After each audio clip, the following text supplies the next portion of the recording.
Inararo ng isang kotse ang mga plastic barrier at bumangga pa sa pader ng MRT sa EDSA Cubao. Ang babaeng driver at mga sakay nito, nakainom umano. Balitang hati ni Jay Sabale.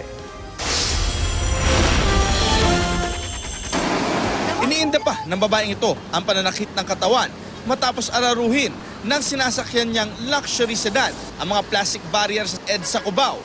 Mag-aalas 3 sa madaling araw, tumama pa ang mamahaling sasakyan sa pader ng MRT at gumasgas ng ilang metro bago tumigil. Kwento ng security guard na si Amor Ramos, nagulat sila sa pangyayari at inakala pa niyang madadamay sila rito. May parating na mabilis sa takbo. Ayun na nga sir, tumama lang una siya dito. Hanggang sa tumama doon. Buti nga sir, walang disgrasya. Kala nga namin sir, dito tumama. Sa lakas ng pagkakabangga, wasak ang harapan nito at pumutok ang mga gulong. Nagtalsikan din ang mga plastic barrier at nagkalat din ang mga pira-pirasong bahagi ng sasakyan.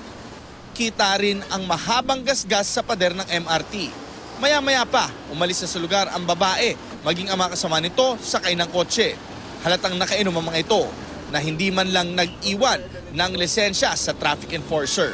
Ay, matigas eh. Hindi natin pwedeng pigilan yun. At saka may mayroong nasaktan daw sa loob.